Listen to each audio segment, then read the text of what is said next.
Hello everyone, this is Venu working as assistant professor in Department of Mechanical Engineering. Today we are going to the continuation of operations research. In previous class we discussed about the LPP on a maximization case. Today we are going to discuss linear programming model formulation for minimization case problems. Here we take one example, fertilizer example. Here we take two brands of fertilizers available. One is Super Grow and another one is Cropfic. Here field requires at least 16 pounds of nitrogen and 24 pounds of phosphate. Then Super Grow cost is $6 per bag and Cropfic cost is $3 per bag. Next problem is, question is, how much of each brand to purchase to minimize total cost of fertilizer given following data. Here we have to find this one. The given data is brand. They are given the brand. Brand is, one is nitrogen, okay, and another one is phosphate. Here they are given two brands. These two brands are the variables. Okay, we are taking these two are the variables. Next, Super Grow and Cropfic. Here Super Grow is one constant we assume and Cropfic is second constant we have taken. Okay. Here the brands are we have taken as constants and these chemical contributions are we have taken as objective function. Here constants are the nitrogen and phosphate. These chemical contributions are the constants and these two are the variables, decision variables. Okay. Now we are going to convert this problem into LPP. First, here the formulation is Super Grow and Cropfic. Already they are given. We are taking the combination of nitrogen and phosphate and we are taking the combination of nitrogen and phosphate. Here 2Lb, 4Lb, here 4Lb and 3Lb. We are taking this mixing and finally we get the requirements greater than or equal to 16 nitrogen and greater than or equal to 24 Lb phosphate and we fed into this into the crop. Okay, fertilizing farmer's field. Next, coming to the LPP model formulation. First step in LPP model already we discussed. First we convert the objective. First we convert the data into the mathematical model. In that process, first we have to identify the resources or availability of resources. Here what are the resources are available? Nitrogen, phosphate and Super Grow, Cropfic. These are all the requirements we have. Okay, first we are assuming the decision variables. Decision variables means we are assuming x1 and x2. These two are the decision variables. x1, coming to the x1, here bags of Super Grow is a one constant. Okay, here bags of two brands of fertilizers are available. These two are we are taken as decision variables. Bags of Super Grow 1, bags of Super Grow Cropfic is x2 we are taken. Then we formulate the objective function. Here objective function is minimize z is equal to 6x1 3x2. How we get it? Here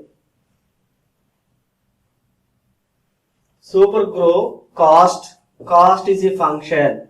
When the cost is a function, we assume the problem is belongs to minimization. When the profit is a function, we assume the problem is maximization type. Here the problem they are given the Super Grow cost. Cost means it is a minimization type. So simply we take objective function is minimize z is equal to 6x1 plus 3x2. How we write the objective functions? Here we have two cases. One is maximization case and another one is minimization case. Coming to the maximization case, when the profit is a function, we assume the problem is maximization type. Next, when the problem is the cost function, when the problem having the cost function, we assume the problem belongs to minimization type. So here they are given the supergrow and Cropfic cost they are given. Cost values they are given. That's why we are taken. These are the objective functions. These values are the objective functions. The case is minimization case, where 6x1 is the cost of bags of supergrow and 3x2 is the cost of bags of Cropfic. Okay. Next we are going to frame the constraints. Model constraints. Model constraints are here we have 2x1 and 4x2 greater than or equal to 16 lb. This belongs to the nitrogen constraints. See here. Here they are given the nitrogen in problem lb 2 lb for bag for a supergrow and Cropfic 4 lb for bag for nitrogen case. Next, coming to the phosphate, for getting the 4 lbs for getting the phosphate from supergrow of 4 lb for bag and Cropfic 3 lb for bag. Okay, it is a chemical contribution. Okay, and here they are given field requirements at least 16 pounds of nitrogen. It means at least 16 means the value the nitrogen value does not exceed the 16. So here we get at least means 16. Next, here coming to the nitrogen, sorry, at least means here we have the greater than.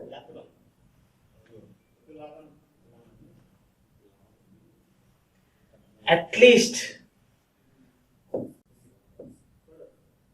16. The least value is 16. Then coming to the phosphate, the least value is 24. It means we assume that is a greater than or equal to type constraints 24. Okay, see this. First one is nitrogen constraints 2x1 plus 4x2 greater than or equal to 16 lb. Next 4x1 plus 3x2 greater than or equal to 24 lb. It is a phosphate constraints. Next, non-negative constraints. Non-negative constraints are x1, x2 greater than or equal to 0. Why we are taking the non-negative constraint? If the constraint is have if the constraint is have any negative values, we go for negative constraint. Here there is no negative means we have to write this. We have to assume this constraint is x1, x2 greater than or equal to 0. Okay. Next, this is a formulation of linear programming model in a minimization case. Now we are going to solve this problem into a graphical method. See this. Constraints of graph minimization we are going to solve. We are taking the same example of nitrogen and phosphate. Okay. Here the maximum minimize is z is equal to 6x1 plus 3x2. What is this? Supergrow and Cropfic. Okay. Next 2x1 plus 4x2 greater than or equal to 16. It is for nitrogen case and it is for phosphate case and it is a non-negative constraints. These are the problem is obtained from the previous case. I will take that example and I am going to solve this into the graphical method. First, what are the rules for solving a LPP model into a graphical method? We have certain rules. The first rule is we convert inequalities into equalities.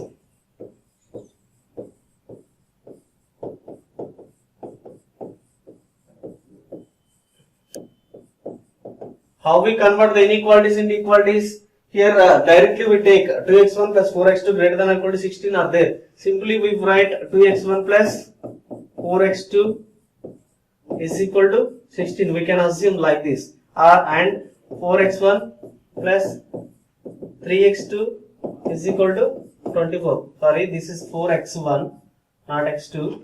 Okay. And on another case, we are going to add the slack and surplus variables. If the constraint is a greater than or equal to type, we are going to add the surplus variables. In previous case, in maximization case, we take the constraints are less than or equal to type. In there, we are taking the slack variables. Surplus variables means we are taking this surplus variables for greater than or equal to type constraints, and slack variables we are taken for less than or equal to type.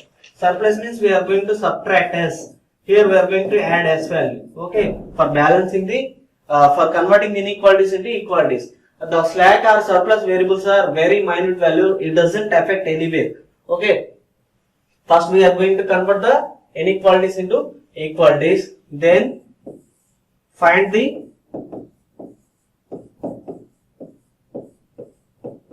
coordinates. Find the coordinates of decision variables for each constraint x1 comma x2 values we have to find. Next, third one, plot the constraints.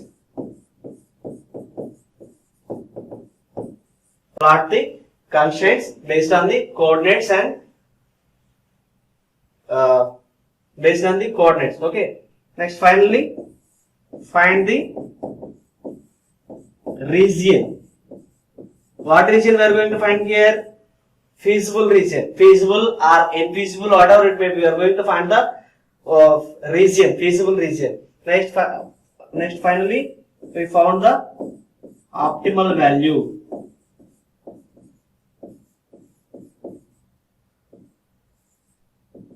Optimal value or optimal solution. This is a algorithm of graphical method. These are the steps for solving the graphical method. Now I would like to solve this problem.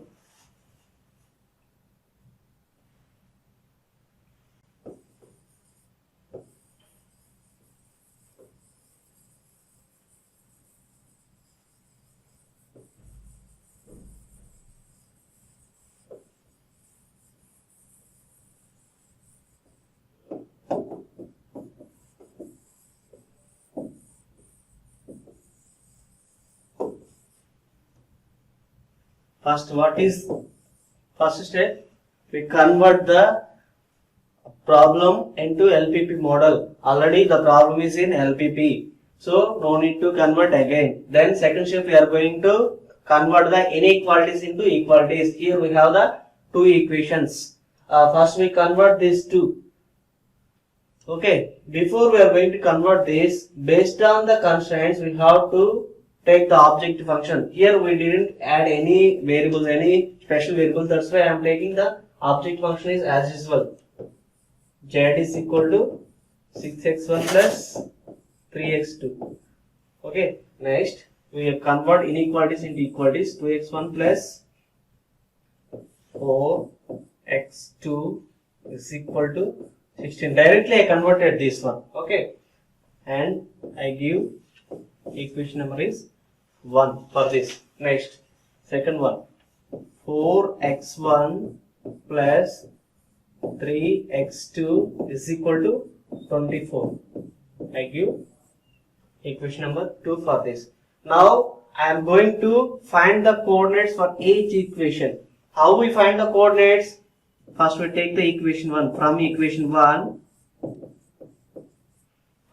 1, assume x1 is equal to 0, then simply we get 2 of 0 plus 4 x2 is equal to 16. From this, x2 is equal to 4.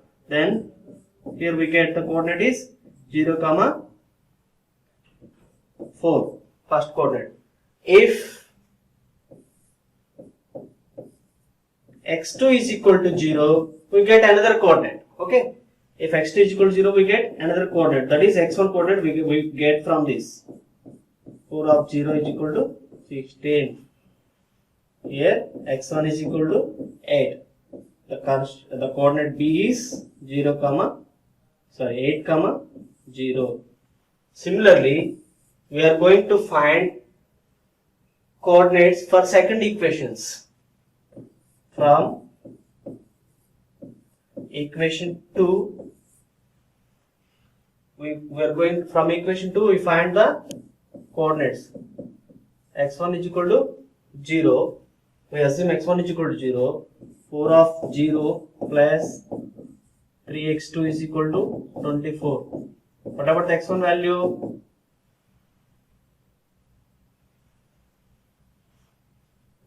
8. C is 0 comma 8. Okay. Similarly, if we assume x2 is equal to 0 in equation 2, we get x1 value 4x1 plus 3 of 0 is equal to 24. x1 is equal to 24 by 4. So x1 is equal to 6 and the coordinate D is 6 comma 0. Finally here we get 4 coordinates. What is that? What are those? A is 0 comma 4 and B is 8 comma 0 and C is 0 comma 8 and D is 6 comma 0. These are the coordinates for constraint, given constraints. Now we are going to plot these constraints. Okay.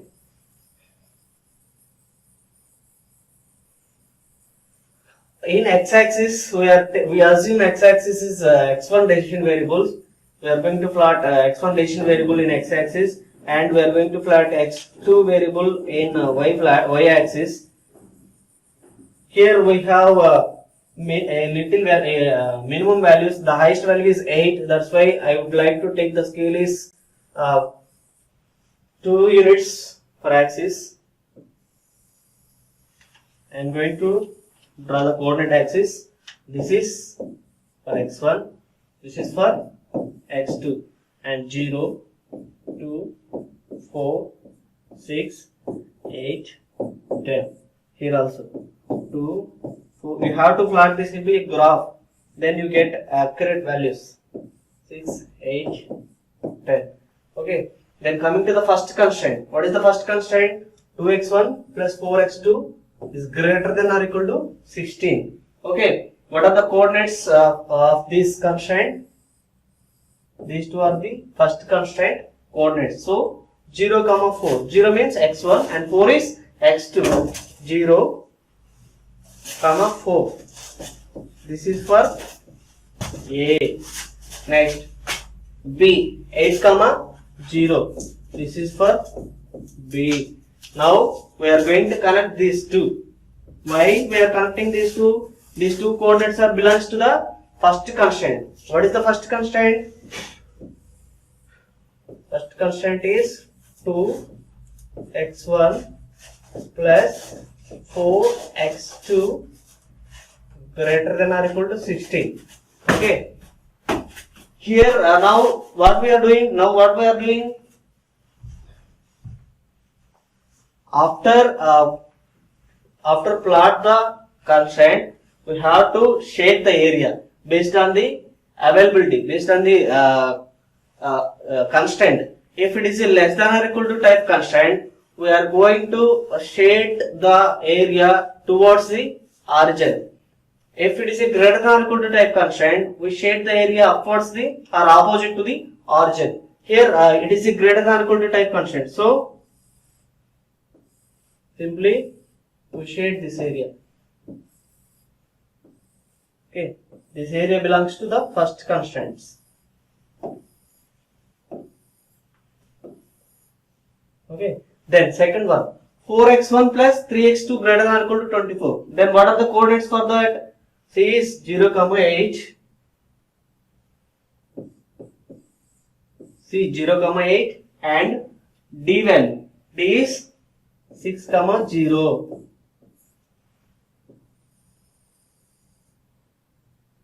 What is this? This belongs to 4x1 plus 3x2 greater than or equal to 24.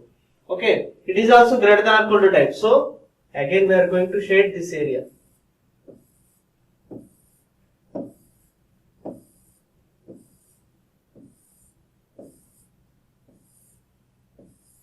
Then after plotting the graph, we are going to identify the common area of the constraints. What is the common area here?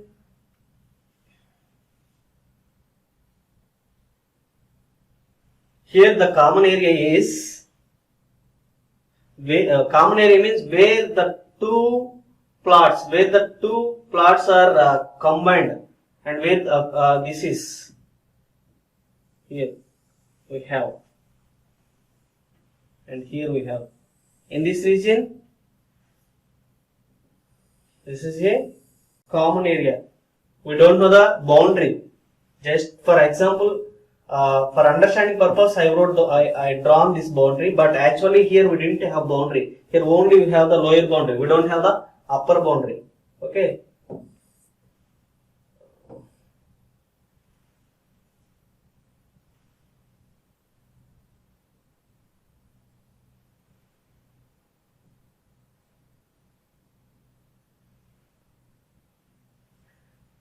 See, this is a common area.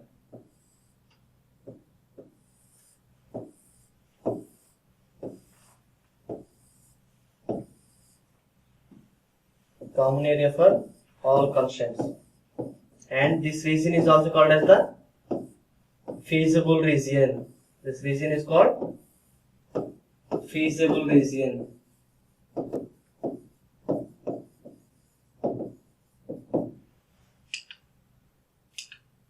See this.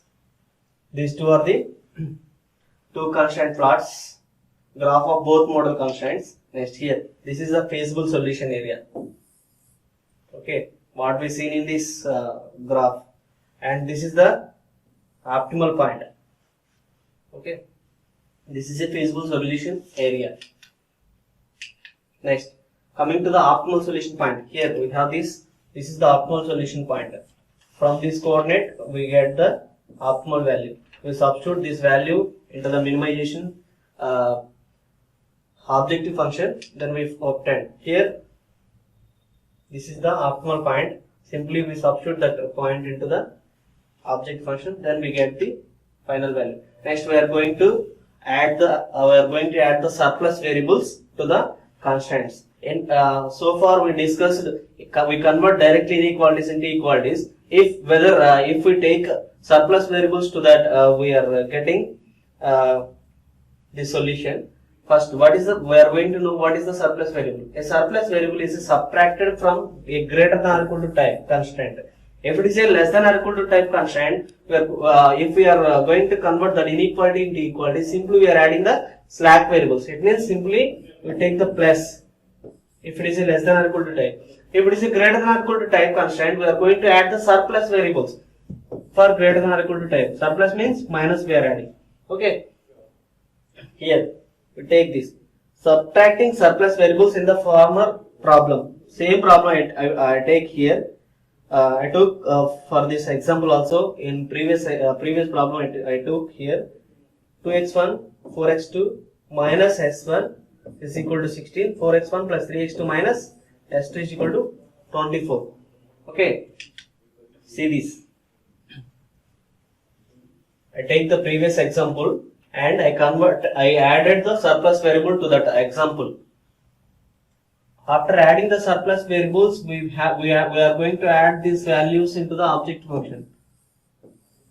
Okay.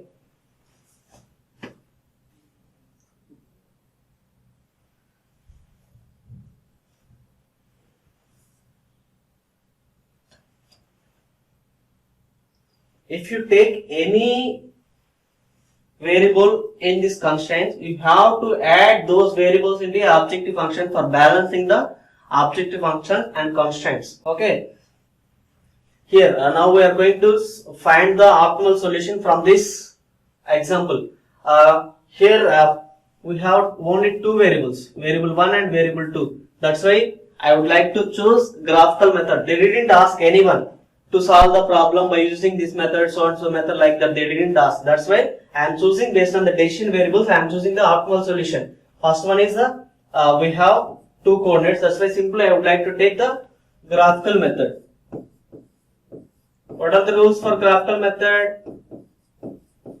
In previous example we learned how to solve the graphical method. Same we are going to implement here. First we convert the inequalities into equalities. Already we converted inequalities into equalities. For first equation 2x1 plus 4x2 minus s1 is equal to 16 we get. After adding the surplus variables, we get this equation. Next, same 4x2 plus 4x1, not x2, 4x1 plus 3x2 minus s2 is equal to 24. It is for equation 2. First step is over. Next, coming to the second step, what we are doing? we are going to find the coordinates in second step. Coordinate value. How we find the coordinates? We assume any one variable is equal to 0, then we find the solution. But here we have the 3 variables in each equation. That's why we are assuming 2 variables is equal to 0. Coming to the equation 1, from equation 1, I would like to assume x1 comma x2 is equal to 0. Then we get s1 is equal to 16 and this coordinate is 0 comma 0 comma 16. Similarly, again I am going to assume x1 is equal to 0 and here I want to find x2 value and s1 is equal to 0. From this, if we substitute x1 and s1 is 0 in this equation, we get x2 is equal to 4. So b is 0 comma 4 comma 0. Next, I am going to find x1 value by assuming x2 0, s1 0. Okay. So from this equation 1, x1 is equal to 8. So the coordinate C is 8 comma 0 comma 0. Okay. Here the first constraint coordinates are A 0 comma 0 comma 16, B 0 comma 4 comma 0 and C 8 comma 0 comma 0. Again I am going to find constraints for equation 2.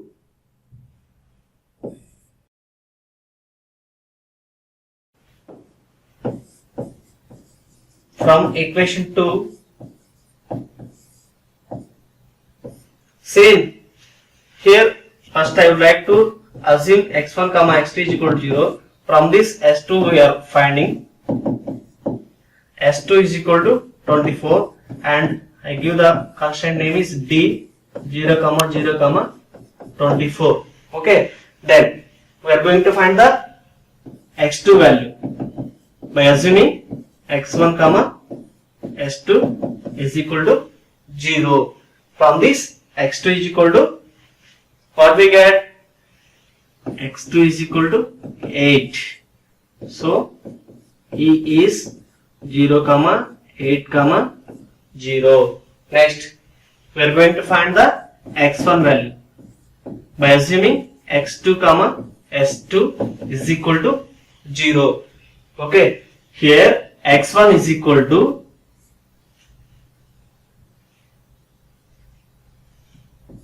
what we get? x1 is equal to 6. So the point F is 6 comma 0 comma 0. The second constraint, what are the second constraint coordinates? Second constraint coordinates are D is 0 comma 0 comma 24 and E is 0 comma 8 comma 0 and F is 6 comma 0 comma 0. These are the coordinates obtained from these two constraints. Okay. Then now we are going to plot the graph for these constraints. Here, this is a graph for these constraints. Based on the coordinates we drawn this. Already we know how to draw this. From this, this is a feasible region. In this feasible region, this is optimal point we obtained. Here the optimal point is x1 4.8, x2 is 1.6, s1 s2 are 0. Finally we obtained z is equal to 33.6. So z is equal to 6 of 4.8 plus 3 of 1.6. Here we have 0 s1, 0 s2. So z is equal to, we get 33.8 cost. This is a cost function. That's why 33.8 rupees we are obtaining. Graph of fertilizer example. Next, so far we discussed minimization of LPP. We converted the given problem into LPP. Here we have two cases. Why we are taking the minimum? if the profit is a function, we assume that is belongs to maximization type. Here in our case, they are given the cost is a function, that's why we are assuming that is a minimization problem. Then second, we solve this into the graphical method. How we solve the graphical method? By applying the step-by-step procedure. What is the stage? First we convert the inequalities into equalities, and we are sometimes we are adding the surplus variables. After that we are adding the, after we find the coordinates, then after we plot that coordinates, then after we find optimal solution. Okay. And dissimilarity. Here in this content we are using the some images and data. Those are not those are collected from open source. Those are not used for any commercial use. It is only for academic purpose. Thank you.